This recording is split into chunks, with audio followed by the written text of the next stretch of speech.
Eh bien salut à tous les potes, c'est Théozinho et bienvenue sur ma chaîne. Le Racing affrontera Reims ce dimanche 8 novembre à 15 h. Ce sera le retour à la compétition pour nos 100 et or face à de vaillants Rémois. N'hésitez pas à inscrire votre pronostic en commentaire, je pense que vous le connaissez maintenant. Si vous avez bon, vous gagnez un point dans le tournoi des pronostics. J'affiche tout de suite à l'écran le classement et félicitations à Raph, Bensi et KD Vent du Nord qui sont en tête du classement. Nous, on perd pas plus de temps et on démarre avec le contexte du match. Le contexte de ce match sera particulier pour nous Lensois. On va retrouver la compétition 3 semaines après, puis il y aura à nouveau une coupure à cause de la trêve internationale. Nous avons 2 matchs en moins et nous sommes 10e. La pression ne sera pas sur nous, mais il ne faudra pas se relâcher. Les Rémois sont quant à eux 15e. Après avoir longtemps occupé la zone rouge, ils sont bien revenus ces dernières semaines avec 2 victoires lors de leurs 2 derniers matchs. Pour nous, il ne va pas falloir non plus se rater lors des prochaines rencontres avec des matchs notamment face à Reims ce week-end, puis face à Dijon et Angers. Des équipes contre lesquelles il faudra gagner des points au risque de perdre l'avance gagnée en ce début de saison. D'ailleurs, cette bonne dynamique a vraiment fait ressortir un groupe qui vit bien, uni par l'objectif du maintien. On espère que la défaite du derby 3 semaines plus tôt n'affectera pas notre jeu, je ne pense pas étant donné le gros break niveau temps, mais on espère surtout que l'on ne manquera pas de rythme car cette grande interruption ne va pas nous avantager niveau forme.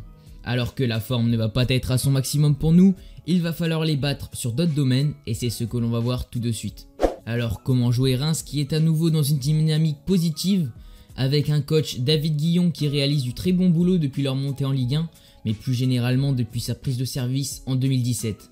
Notamment, les Rémois ont joué des tours de qualification mais ont échoué lors du 3e tour au penalty en Europa League. Pour anecdote, je les avais croisés en plein stage de pré-saison au Touquet et cela m'avait inspiré une idée de vidéo sur l'importance de la pré-saison dans le football. Comme d'habitude, je présente des joueurs dont il faudra se méfier. S'il faut en sélectionner 2, j'ai d'abord choisi l'avant-centre Boulaye Dia qui en est déjà à 6 buts en 7 matchs, soit un meilleur ratio que Ganago.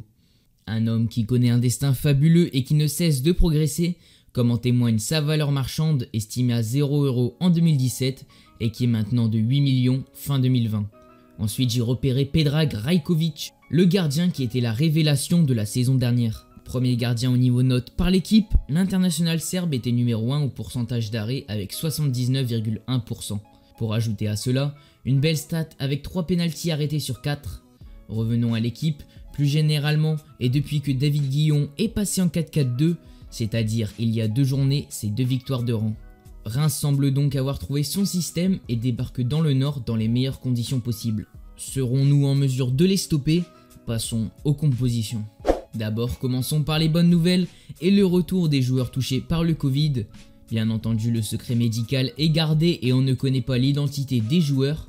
Autre bonne nouvelle, Isiaga Silla et Seko Fofana sont de retour. Pour ce dernier, on espère qu'il pourra enfin jouer ses premières minutes et y apporter tout son volume de jeu. Je pense que face à Lille, si on l'avait, on peut déjà faire un tout autre match. Je pense qu'il soulagera aussi Kakuta sur le pressing, mais aussi sur le relais milieu-attaque. Malheureusement, Ganago sera trop juste pour un retour ce week-end, mais ce n'est que partie remise. J'aimerais bien que Kalimwendo soit directement titulaire car sur ses prises de balles, il était vraiment plutôt intéressant face au LOSC. En voilà donc un peu pour les dernières infos. J'aimerais passer maintenant à ma composition qui sera comme vous le savez un mix entre les choix de Francaise ainsi que mes choix personnels.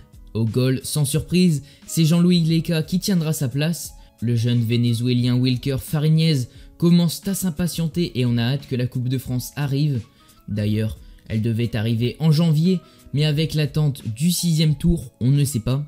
En défense centrale, Jaline Badé et à ses côtés Fortes et Medina. Ne pas oublier que Gradit va purger seulement son premier match de suspension, tout comme Michelin à droite qui ne nous laisse pas le choix de Klos en piston droit. En piston gauche, j'ai trouvé plutôt Haidara inquiétant contre Lille, même s'ils avaient un côté droit très impressionnant. Mais vis-à-vis de Francaise, je ne le vois pas remettre Silla tout de suite, et je pense qu'Haidara devrait du moins démarrer ce match. Au milieu, notre capitaine Cahuzac est suspendu. Ça veut bien entendu dire que Seko Fofana devrait démarrer titulaire en milieu relayeur, et à ses côtés, Tchèque Doucouré qui prendra le rôle défensif. J'ai envie de dire que d'un côté, c'est un mal pour un bien, tu donnes le brassard à ton vice-capitaine Leka et ça te permet de tester Fofana. Ensuite, Kakuta à la baguette et le duo offensif composé de Florian Sotoka et Arnaud Kalimwendo.